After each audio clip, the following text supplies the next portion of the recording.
Je reste malélé. Panza image. Position est commis ming tendance Fally. Pourquoi? Parce que je suis trop avec un piano. Quand on voit qu'un piano, on voit directement Fally Poupa. Quand on voit Watashi, on voit directement Fimbo la Fimbo. Oui, quand on voit Watashi, c'est une collaboration avec Banda depuis Naya Kinshasa. Je reste malélé. Panza image. En plus, Bino Bosalaka campagne, même pas Tabatbali Misanga. Déjà, vous avez attaqué, vous avez diffusé au moment déjà pas chaud, attaqué déjà contre Weranson. C'est ça. Bino Wandon soutenir Weranson. C'est ça. Donc, il y a combien d'abord ennemis, tu te souviens, non? Oui. Oh, pas tu restes. C'est pour cela que tu comment batouya ouvertement parce que tout ça la chronique, on est là pour informer et communiquer. C'est ça. Je reste malé les lots, tout le monde vous avez même parmi bateaux, le banon ça démarche à Pacho. Vous avez ça la diffusion dans. Donc comment non? Je reste malélé. Panza image. Vers regretter kaka des personnes na vie na. Ko regretter bango na musique te me ko regretter comportement. Ya vanda pele ve pena vani pena bi regretter ka faire ça bon chanteur. Soka tiki polémique ba va boy ko loba so tiki ko finganga alobi ka soka tiki polémique au sa musique ni ke le monde entier le bomakeza musique. Je reste malélé. Panza image. Bango relation na yo héritier katana. Kokatana c'est trop dire. Kokatana c'est que nous solo la raté. Et Soukawabi. Et ça c'est un frère à moi. N'a héritier de bandi kala de bandi de l'autre. Na bandi héritier ya ba maison mère. Dans relation na ngane héritier eza kande zalaka. Sauf que ba activité la team ndena kenda les sous par rapport au PA12. Je reste malélé. Panza image. Ezaki actualité te. Ezaki émission mutu moko on dirait ça y a un problème mona mutu ko régler compte mon internet. Que batayo, on a nyuma $400, on futanga $100. Blabla moi ba bon. Finga na yo critiquer critiquer musique, ya poza Weranson et après MT. Au comité na ko ta vie privée, ko finga moi si ya mutu. O abeta ka musique te. Je reste malélé. Panza image. Pas tu n'as benga sanga benga kakaka la ebate.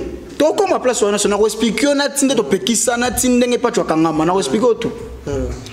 Pas nande pas tu abimi hein. Pour na okiba nungu nungu bimi ke ba bimi c'est pas mutumbo webu. Je reste malélé. Panza image. Je sais pas tu tika mambozo lo ba. Ba to no chrétien ba ba niveau na hote. Pas tu voir même ko benga to benga le téléphone. Faut que réponse. Je reste malélé. Panza image. Malélé, yo za remonta franc ou remonta vert. Na ton question. Pourquoi autant comme Zakari Bababasso, mais yé mon copain tu RFI. Na page Facebook ne demande merci à Héritier Watanabe. Peut-être Héritier a contribué na nini na nini ba personne qui na mande ba senga qui. Peut-être Zakari Babas a contribué à quoi? À la libération. À la libération parce que ceux qui ont retiré plainte cité maintenant et amende wana ba ngaba bimisango te. Je reste malélé. Panza image. Na biso qui a sengi héritier peut-être pardon merci. Peut-être héritier a contribué na sous quand comme même ba mande. Na homme politique au bazo bomba. Na homme politique au bazo bomba peut-être héritier que neko le homme politique wana que ve ceux qui master ceux qui ya ceux qui l'équipe bimisa limbisa biso to bimisa déjà plainte ya ndeko kanga ki a presa wera de alongoli ya ye et comme siko babi ya yo. Je reste malélé. Panza image. Tenga kuna za suna nemite internet. Na 2019 na za suna nemite. Na sa ka bolo nanga. Je reste malélé. Panza image. Aux alaka déjà intellectuel. Le problème c'est que notre été manipulé. Oui. Merci beaucoup. Je reste malélé. Panza image. Cette émission est offerte par Papy le Roi, la carte illimitée.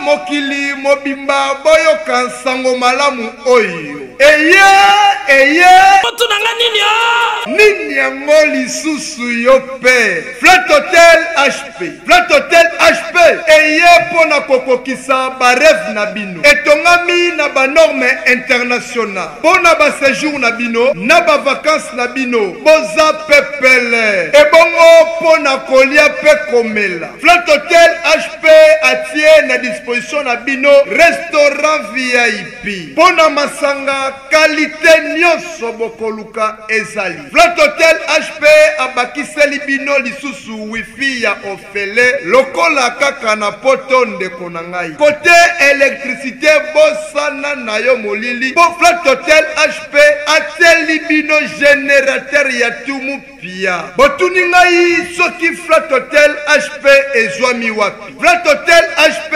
ezwami bongo na commune ya Kalamu centre-ville. Na quartier Kimbangu avenue Makanza numéro 10. Bona ba réservation ya ba chambre. Bobenga na ba numéro oyo. Plus 243 90 38 96 420. Ebongo pona bino bana poto to bengaka ba professionnel.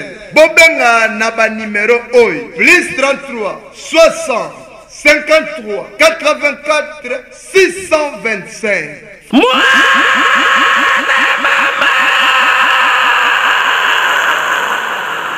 Flat Hotel HP epesameli biso lokola bokonzi ya likolo epesamela moto nyonso. Oyo ezali cadeau signé Flat Hotel HP. Bienvenue ma chère internaute Yawatashi TV, c'est bel et bien Peggy Titan, le parallélo de la presse congolaise, quand j'avais dit ça se passe comme ça en collaboration. Merci beaucoup Nagabi Lopoké, Malcolm X depuis Paris qui me suit en ce net moment. Merci beaucoup à Blaise Baston et sa femme Virgin Baston ou Bazaï Kolananga dans ce net moment. Merci aussi à Claire Boboula, le mignon garçon de Paris, et le Gabal Amike, Babi Babengake, le Baby Fest, donc Cash Money, Babi et Wasser Ezaka, Nassima Moukomone, Bana Poto, Bana le monde entier, Nabi, que vous allez vraiment surpris au monde en Nawatashi, Nabi, que ça se passe en collaboration. Je suis là, dans le plateau, il y a Lelo, il y a Lelo pour parler, il y a 6 jours, 2 ans, au sujet du jour. Actualité sur le net, il y a Libération, il y a notre confrère Pacho RFI. Je ne serai pas seul dans le plateau, il y a Watashi TV, Naozalana, patron, il y a Watashi TV, je reste malé, les Onga, la Benake, Malcolm X, il y a presse, il y a Malcolm X, il y a Paris, donc il y a presse. Les lots en long et large. Merci beaucoup à chère internet au Borozala, vraiment attentif. Il y a Rolanda émission Nabiso et surtout à la chaîne Kitogo vraiment et puis ça sera nos plaisir Watashi TV. Déjà je vais dire bonjour à mon invité qui est Je reste Malé, le patron de cette chaîne Watashi TV. Bonjour Je reste Malé. Bonjour Peggy Titan, bonjour à l'internet nous malgré Tenza qui m'a sauté dans les calèques moi trop parce que vous avez tempé à convalescence faut bien le dire. Mais on a obligé à rouler parce que ma chère internet il y a Watashi TV. Ba déranger moi trop merci na yo baka moité ndeka lobi baka moité comme na on Watashi za collaboration lobi déjà moto soki bomani et c'est un souhait pélaté donc ngape na plaisir yo le kana Watashi parce que ils a parmi ba site au PPG Titan moi visibilité à la rango pétro quoi donc aujourd'hui je suis très ravi bonisiko santé ça va. Oui santé ça va nazaka soukir mais santé vraiment ça va à part ba perfusion si là déjà naka soukir maintenant ça va nzamba ko sala ndé na tela mbolita na sali plus de 5 jours na ko tambola te je crois on za na ba ken bando biso ke na za pena malade na ko tambola te lelo pena depuis hier soir nzamba sala grâce na tambola lelo pena ngamo na la muki na bimi ti to se fixer rendez-vous to kutana donc voilà.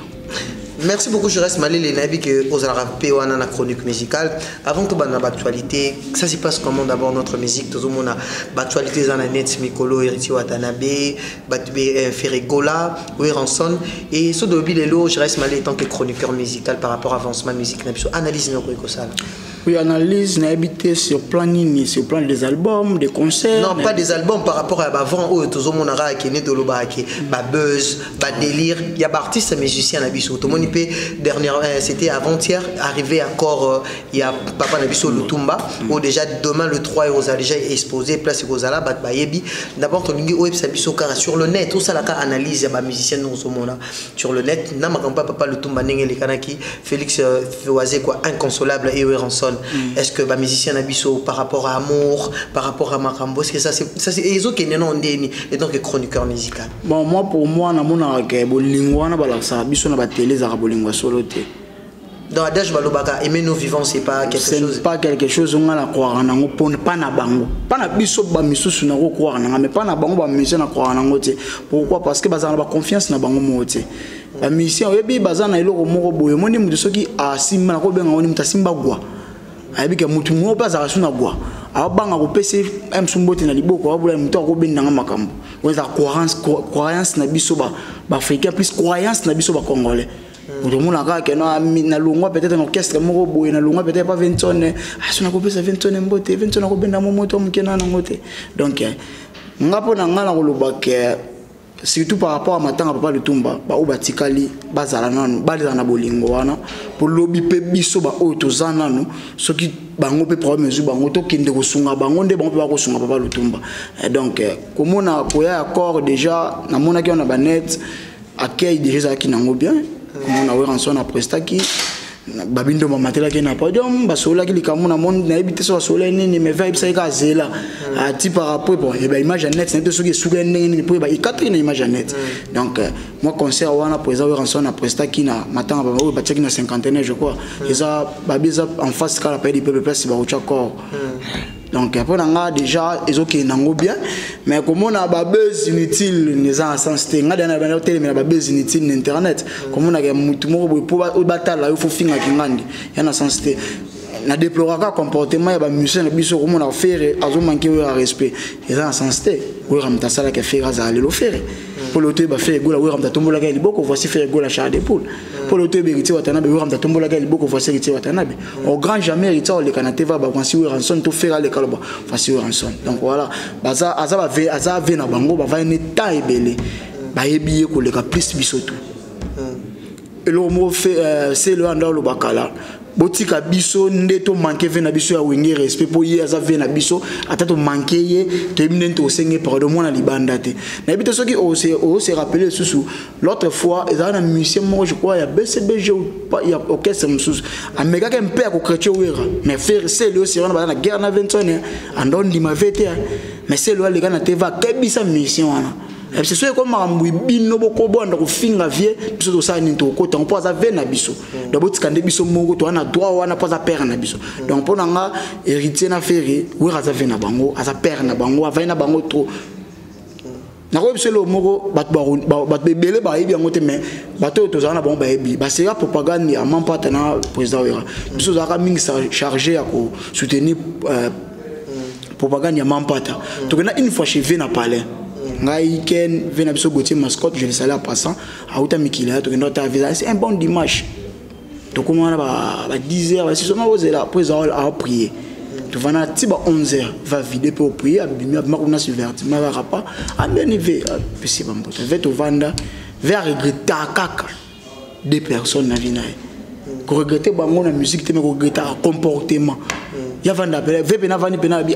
regretter ka faire ça bon chanteur soka tiki polémique ba va ko loba so tiki ko finganga alobika soka tiki polémique au sa musique ni que le monde entier le bomakeza musique abi pe héritier regretta kaka entourage héritier za na bango barambo héritier on a loba na ngana to no question ba to pe ba isenga arabiola de South Africa absenga so kutena Jores Malele otune question par rapport à position Jores Malele aux jeunes aux garçons mon par rapport à analyse na yo dingo sala musala non mais par rapport à position non mingi comme plus tendance fali je sais pas peut-être pour n'a rien aux arnaques quel piano c'est ça on parle de la position tout autant ça même mission dernièrement biqué aux arnaques mingo ça la paix promotion artiste mission on appelle bateau aux arnaques on peut la génération on va appeler l'élo pour soutenir bango le quoi ba Robino le quoi ba Fabregas mais banalisme na le bitango banaka Jores Malele la zama ba image mingi pour soutenir ba artiste mission mais position où il y a na sima c'est comme si Jores Malele la comme na position moko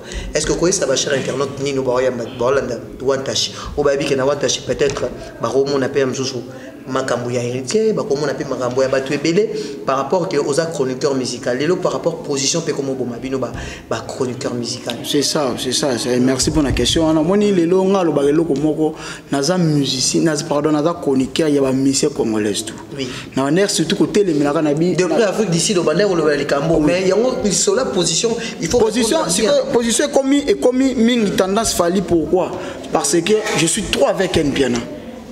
Quand on voit qu'un piano, on voit directement Fally Ipupa. Quand on voit Watashi, on voit directement Fimbo la Fimbo. Oui, quand on voit Watashi, c'est une collaboration avec Banda depuis Naya Kinshasa. Collaboration, ça fait déjà une année.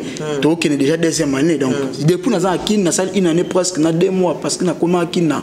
si je ne me trompe pas, le 15 février. Oui, oui. Déjà, bientôt là, 10 ans. Donc, déjà, dans une année de 2 mois, tu vois. Donc, collaboration, et ça, la paix, Naya, n'a pas guerre, tout le monde guerre à tendance. Mais je reste mal, c'est là, ça t'empêche pas que non, il y a aussi la promotion à artiste et musicien. Non, moi je faisais toujours l'effort. Je faisais toujours l'effort. N'a pas hérité de l'émission. Oui, là je le sais. Nazana ba ken tendance fali mais ngaso tu ngama mérité je répondais bien pour hériter. Donc ça et là comment empêcher nga pété lelo na zupe caméra na wanta chizongi susu et quel susu na nini na chez Grand Kassai parce que comment répéter bazo image. Le problème c'est siko nini. Dans notre entourage, le problème est nini. Lelo ba baby que je reste malé ando ya ma mérité. Ba mon asu je reste ma mérité to comment maramuto ya fali. Est-ce que peut-être un artiste de solo na biso ka bien. Pour au grand jamais na habité so bat ba landanga ba contredire ata mu komote le la caméra na lo ba mabe hérité. Nazo attendre te. Pourquoi? Parce que Naza n'a pas bien fait moura salama. Mais pourquoi cette tendance c'est que aux la chaîne yango nazo expliquer Nazo kende titan avec yo za ba question moko ya ben ko za très intelligente surtout. Oza ba question moko za très ba question moko za intelligente donc faut répondre un peu sagement. Comment on répondre ba question un peu comment on biso répondre des questions mutu mo on a ndenge moko. Pourquoi je reste malé au pessinga tendance trop fali? C'est parce que je suis trop avec un piano de deux film na film wanta chi collaboration et ça là que topé sa tendance moko boy. Puis na ko kuta guerre moko za ki na marambo ya chronique yo équipe nationale Pentagone. Soit mon équipe nationale ba mon mingi héritier Ferré. Soit mon Pentagone ba mon mingi Fali Wera Kofi. Na habite so gi na c'est tout. Oui, raison. Déjà tant ba mon na zana ken ça veut dire na zana Pentagone. Naza déjà na tendance mobo. Alors, nako kende pas hérité. Nako kende pas ferré. Mais toi ba mona déjà que dernièrement ba landa ngambangwa. Nazo ngano dernièrement ba landa ngambangwa ba kanga ken. Ba nanga mbangwa ba ta ferré. Na enseignement na uti enseignement na uti shaba na ozonga bona komika juste na kwa wana pokota inde 3. Ba nanga mbangu ya mbangu. Bina no pemela. Na pemela tina rompo victoire. Pour nini ba mona ke lominanga. Et c'est ça aussi le problème. Dans le monde d'internet, c'est ça. Dans le lot, les leaders ont un problème dans le bisoté. Les entourages n'est comme ça, on a un problème dans le chroniqueur. Net on a un problème dans le affaire. Le problème dans le hérité. Le problème dans le présent, où on a fallu pour patona papa chéri. Bango faut pas ça pour bisoper tout ça, c'est tout ça là. Le lot batou, le lot poteau à la source na kolbani. Bah journaliste va voyager souté parce que bah musicien va kenda sous poteau les deux avant musicien voyager à côté à Titan na liste à Bercy à témoin Titan à témoin Malele à témoin Ken à témoin Kingan mais là ma moyen va souté pour nini phénomène obligation stoyebi et puis ça musique na poto alors cause on a un problème et emporter bisonné le côté donc tendance au batchanga na tendance vous comprenez un peu que nazaka trop fallu parce que je suis trop avec bato bazaka bien na fallu. Bango relation na héritier katana. Ko katana c'est trop dire. Ko katana les autres que no solo la raté. Et souka wapi. Et ça c'est un frère à moi.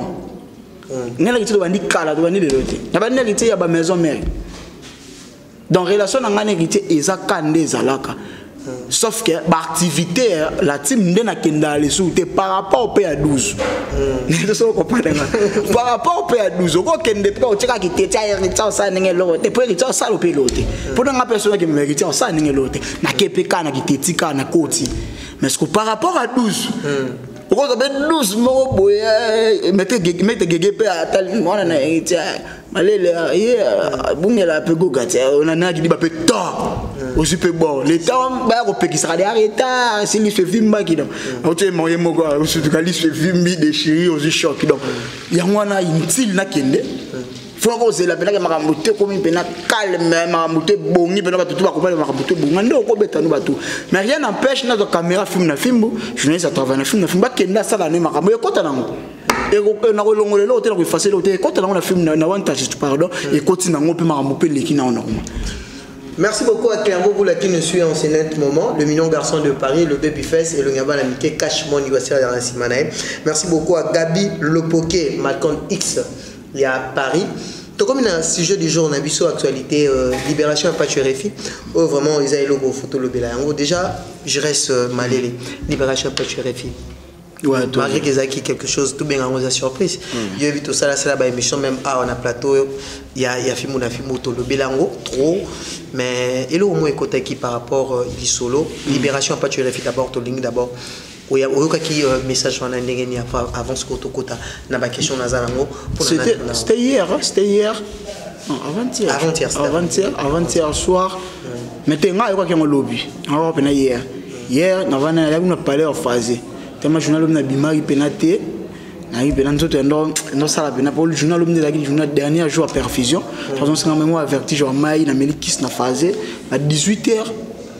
On a mis qui na chez on a parlé à Betty Porto. On a coopéré na mukende pas alors ça na message ah alors ça na ni na bi pas tu as bimi na moi tout ça l'émission na Marciano ngabi ah c'est bon Nzamba zolokum bien Nzamba zolokum parce que to bundi trop peu guerre ngo to bundi peu mambango pour moi je félicite non féliciter Bino parce que je fais l'émission avec Ken Piona il m'avait parlé beaucoup par rapport à honorable Zachary Babas d'abord continuer la message au Yozwa qui a tant qu'on a bisinga na bien Nzamba zolokum. Et ça lui paiera bien moi la maison parce que un mois déjà dans Nambo à des père de famille bana bazana pour ça naé si tu n'avais pas besoin pour ça naé pour travailler pour au moins quelque chose et puis de ce qui a doit fonctionner comment tant moi在na prison donc et ça l'aira bien comme moi la moya bimeli banda donc quand on a des gars tu as on peut besoin et ça déjà il faut avouer la moitié pardonner pas tu refus de son Zaki d'abord normal, c'est comme si je reste malé là comme un qui est ennemi. C'était quoi d'abord par rapport non le problème mais avec tout amour aux anangos moi j'ai déjà na lobango déjà ni tant na kutana na yo ni tout cela qui y a on a pu ce qu'on a dit que il faut t'avouer à moitié pardonner tant pas tu refais Zaki non a beau monton normal avant qu'il est prison déjà avec je reste malé les Zaki moi comme au comment qu'il quoi moi ennemi et par après tant que vous avez prison, vous avez battu liboso et surtout on a qui surpris pour nous que moi si à Ken on a que gothique là pas tu refible on a prison relation on a Bino des alara qui a le lot moni les cambo déjà tant beta pas tu refible vous avez la première personne battu liboso et surtout et le quand on s'arrête les alara qui pose un problème rapidement Yonet na oui c'est vérité qui ennemi numéro 1 il y a pas tu refible faut comprendre pourquoi il s'habille pourquoi ils ont la Babylone musu tout le monde a un cas ils a buzz non Babylone musu ils a Babylone batu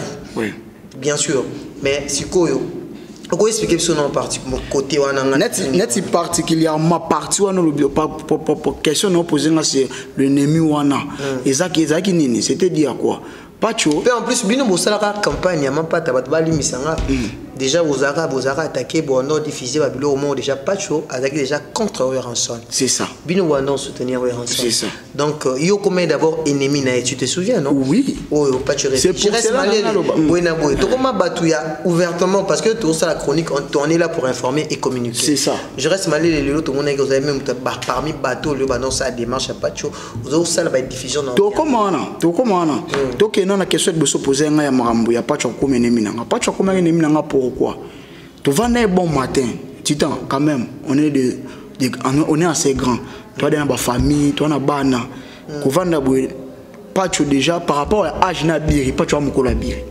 comment na Pacho abandaki na émission na lekechu tu vandi asali émission na lekechu par rapport au âge Pacho amukola lekechu comment na Pacho aye lekechu acheli au micro parce que l'émission vraiment était très flagrant normalement je reste malé les batborota la émission tout ça c'est très professionnel donc on parle de donc tout le belamambos actualité et l'émission c'est l'émission quand tu as suivi à Pacho refait ça émission actualité ou bien ça émission moi actualité té ça qui émission mutu moko on dirait ça un problème mona mutu ko régler compte mon internet OK bataillon on a nyuma $400 ouais futanga $100 blabla moi ba bon finga na yo critiquer musique ya poeza Ranson et après mte au comité na kokota vie privée ko finga moi si ya mutu o abeta ka musique té na tala ngo pena bona bino na benga sanka nga na benga zo pena téléphone nga na benga sanka wewa mais pas tu comme na niveau kokoma na mère boyo ya ba bio chaki songi yango betango yo bengi sanka kakola yo ko benga pas tu refi a en direct non pas tu na benga sanka benga kakola ebate to comme place wana sona ko expliquer na tinde to pekisa na tinde nge pas tu kangama na ko expliquer tout pas nande pas tu abimi hein pour na oki ba nungu bimi ke ba bimi c'est pas mutumbo na ko peso na ko pe na ko expliquer na tunanga pour ma date jazz dans cette émission to solo par rapport à moto à libérer qui je veux que tu continues tu vois tango et comme marambo pacho afingi afinga wera pacho salibo to vanda bona benga voir même sankana bigwewa yozo comprendre que makambo nezo kende mabe comment on a pacho ko finga poeza wera son boy asali nini wewa baka pacho alibo mabwakisa bwakisi tu comment on a ça le plus pire émission ça na biri comment on a pena ba injure ya ba niveau wana ko dénigrer poeza wera son ba niveau wana yango moi to sala que campagne ya moni ma émission to comment ko sala pacho contredire pour azale veiller atika makambazo lo bana télé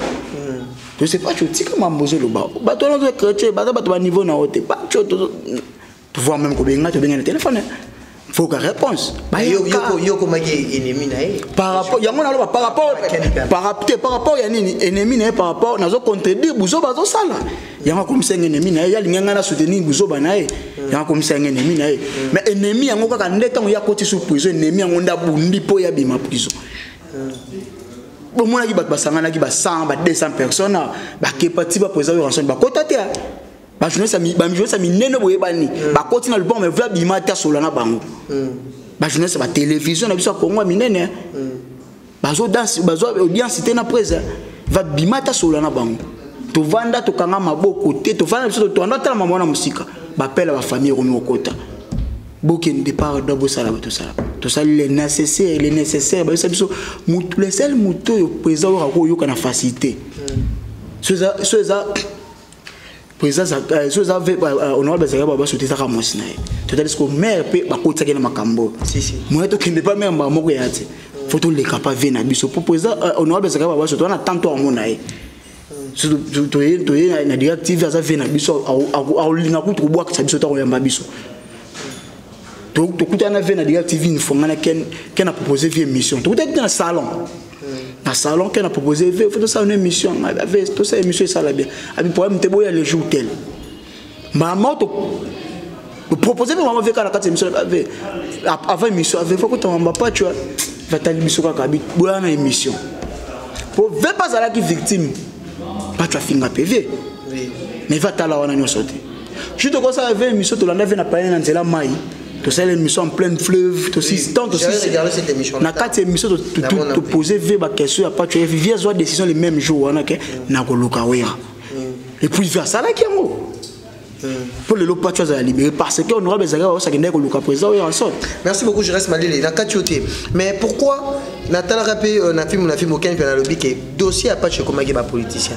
Est-ce que tu peux nous expliquer par rapport à dossier ne comment ba politicien pour ani parce que ba le bi mutu moko azana ou na kotanga commune Magwa Kabemba azo rappé bah un jour makasi pour n'a pas tuer refi tango ou rançon a retiré plainte naé il y a bakisi peut-être tout le bara que pas tu refaire comment qui problématique ti na ba homme politique na ba musicien non akendaki faut comprendre akendaki au-delà ya makambo kofinga akendaki au-delà aussi si na musique aucune politique tu vois donc akendaki bena au-delà oui makambo politique peut kota ki bon je suis pas mieux placé à expliquer ngo parce que naza peine informer ma capacité parce que biso so toyebi que non plénière ba misele so ya ki président rançon to suka ki wana limite wana que non boyera mtakangisa ki pacho obiso to suka ki tant peuple honorable Bezaka baba shakei a solina président rançon arrêtera ki plainte tant retirer plainte et comme yoyebi ka l'état so akanyo biki nae fufuta ni nae fufuta a pesi amende ya $2500 pour pacho abima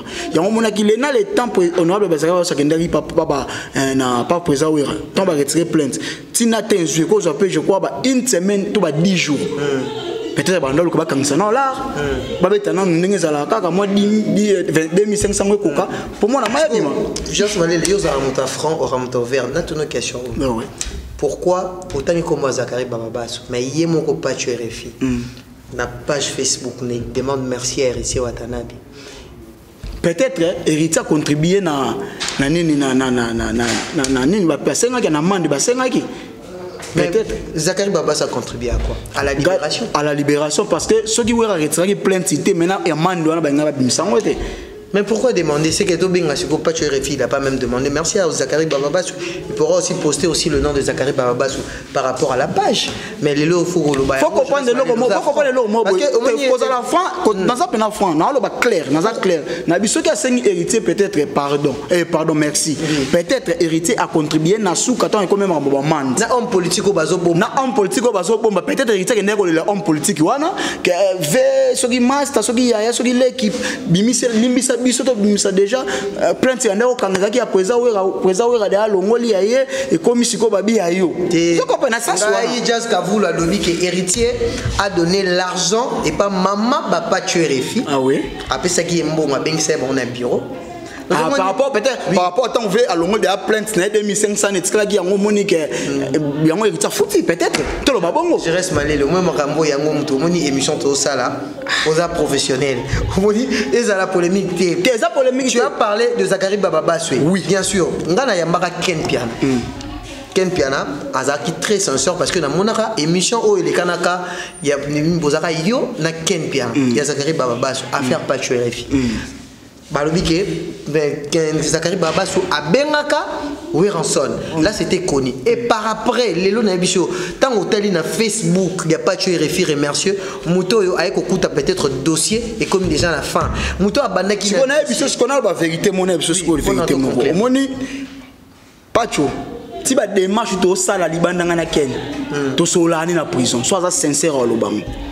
Si tu es bissé, tu as dit ça émission na président honorable Zachary Bababassou veut que tu bengi président wera abizano calme calme quand tu vas libérer aye bien. Si ba libéra ba longo la plainte ba leki na yo bazoza na ba yebi yango ba benga na ba ngako tinde informa biso tu uti kuna po makamba pa tu so bite ngako matina tribunal. Mamba pas tu n'as qu'une tribunal, ba kende ba katelier ne ba tanga ba loi na bango que injure ni tout ba beti ba katelier ba mikolo robeta na prison. Dans Zaki na ba jour té ninga za na prison Zaki provisoire non ba Zaki ba aleka ko tatana ake samba te po ngaba me pe na tribunal ba kesko ko samba na ba injure na selon les injures. On a ba plein mi balé ba bimi o ya prison on so na plein ya politicien ba bomba. Ba bimi si pas tribunal ba katelier makamba ke. Tangu basengeli pardon na ba président Weranson comme on a président a longoli plainte a retiré plainte tant a retiré plainte Neki na bango mutapé sa biso information que non biso kutu balongoli déjà plainte yo senga kaka $2500 pour pas ça nini abima donc pas tu a combien ko vivre kaka pona andoze la $2500 na prison so ka 2500 on comprendre bien parce que le dit que pas tu RFI na samba kiti et maintenant le 2500 au apé ça qui y a amende ezaki pour nani parce que muto na nous pour jamais pénalité non il faut tous être réaliste. Liberté provisoire bien sûr. Il y a bien muto ezaki na prison avec déjà 2 mois au na samba kiti et le $2500 wana o ya qui fallait ba fouta pour amende ezaki pour nani je reste malade ezalaki parce que tant ba retirer plainte okende tant ba retirer plainte muto azaki na droit ya kokoma pour na libération ya pas tu ça magistrat o atindaki prison oui comprends parce que magistrat wana bikinaye e komaki loi ya Congo te eza mamba Congo to solo mamba Congo so que na la police attends voir même la police ka ba kanyoka 2 heures du temps so ba sala ko de APV ba obimiso bongo te faut futa mande ya PV wana ba komaki donc eza par rapport ya peut-être ya magistrat ndenga sala ki PV wana mappé pas tu as qu'une prison magistrat wana ne mbongo kotaki na kati ya na ekende kuna na nini na justice na nini na Gombe kuna comprends bon futa ngona Gombe allez magistrat ça lettre ya libération de la keba bimisi pas tu RFI c'est ça. Merci beaucoup cher internaute à Watashi télévision mais pour ça héritier merci pour ça héritier merci à ma bête faut comprendre les gars ba tunde ba zongo te que non héritier bimisi pas tu RFI justement moi conseil 2 minutes ba tunde ba zongo 1 minute conseil pour na pas tu RFI libérer Azana azonga journaliste d'investigation a kenene peut-être aux frères naé pour soutenir il y a pas moi justement quelques minutes aza esprit on a bien moi na muteketande moi ben asperitas tout la masse azation ennemi je reste malé tenga kuna azation ennemi te internet na 2019 na azation ennemi te na ça ka boulot nanga donc pacho azongi la peine sport ça boulot ko finga e ko rendre na ngoye célébrité akomane célèbre ma kofinga te po tango azofinga so aki na 400 personnes banda olingi atika na 398 soka fingi sur lobby balongo sur 396 ba olongwa kaka tia omona bena tika na mutu talinga kai so tel ba commentaire ya pas na prison otali ba commentaire ta émission o otanga bimi ba propos à tenir tala ba commentaire ya émission na ba bazo banini yo pena falo vanda ka na prison donc il a pas changé en fait donc mutu non le barrage n'a pas changé te so mutu changer peut-être faut comprendre peut-être la prière c'est peut-être ba prière ngala on peut se conseil mon frère change toi ils ont important te ya kofinga soko zo ala na kofinga yebisa pena mutu na pesa kola po finga la bato atika no mikolo o pe manan po uti pena prison pe manan na ebite soki prison o ko changer ote po aux première pour na ngala roba à première journaliste va que prison ça 3 un mois na mama la chronique musicale o ngana ba journaliste ba chronique ngana donc azwata maele mukie ay bata ko changer ndeni ko travailler et ça la bien et ça la pe biso no so total la biso atala bato pardon ça bato atala la biso bien donc bref pour na conclure maramu que non héritier bimisi pas cho héritier bon non héritier vite contribuer kaka na mando ba sengaki peut-être famille c'est mon coco sur la réalité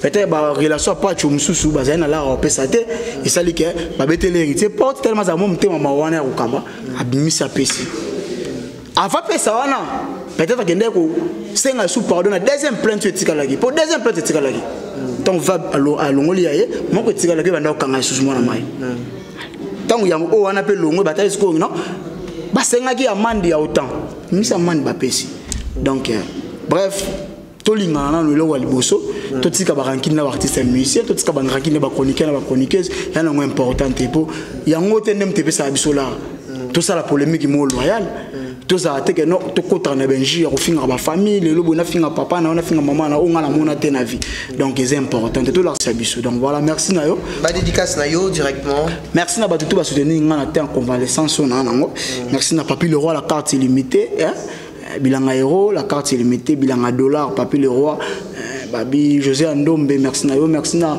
HP Redo merci na bino bat soutenir mon vieux Raoul Moulobo tour d'Europe Raoul Machupe Dimo da fashion mon vieux Willy Chico Moucheni mon vieux dans Chico Moucheni merci na yo mon vieux merci aussi directement na Madebo Deborah Kamanda merci na Christelle Moutingi Malgré Solano soutien merci na Mère Vabeki, bon séjour au Bled, il est moi bien en Bled dans bon séjour dans Brazzaville. Merci aussi à toi, Gloria Gucci, Yebsara Daousa Kuala, Nalela Bino Ato. Merci à Binotou, merci à mon vélo Zomba, Transafrica Séganienne. Merci à Bandegonanga, tout Barananga, tout surtout. Bateau va soutenir un temps malade, Ken Piana Makizembe, merci à soutien. Merci à L'air Clark, merci à derrière la caméra Grady Swapa, merci à aussi. Peggy Titan, on doit comme un peu moins trop, on a là, merci. Merci à Whisky Mouchia, Oiseau soutenir Bissopé dans les travaux techniques. Donc voilà, merci à Binotou, on a Wantachi TV. Déjà Wantachi en forme, donc voilà. On est à la fin de notre mission, c'était là le patron de Wantachi Télévision. Je reste Malélé. Je pense que vous avez bien suivi comment ça s'est passé. Ici, c'est la chronique musicale. On essaie un peu de faire l'analyse et surtout notre actualité sur le net. C'était là à faire Pacho RFI, la libération de Pacho RFI. Je pense qu'on se retrouve à la prochaine, surtout dans cette même chaîne Wantachi Télévision. Là, vous aurez aussi l'habitude de me voir Peggy Titan ici parce que ça se passe en collaboration.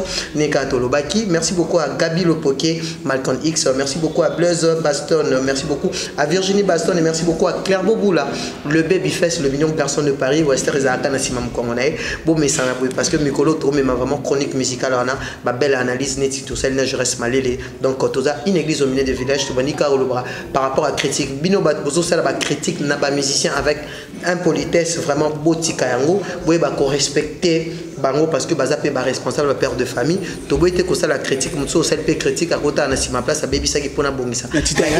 Yana ba te belé pe ozarana bango ba osala rablo wanti lo ozalaka na bango na deso ozalaka ti non ngai na comment nga naître tu ba moninga na watashi ba moninga na filmo je sais bien de faire mon travail parce que je suis un intellectuel yo moni émission to sali je pense que vous allez émission ozalaka déjà intellectuel le problème c'est que tu été manipulé oui merci beaucoup on se retrouve à la prochaine émission connectez-vous abonnez-vous sur Wantachi Télévision donc partout dans le monde bye.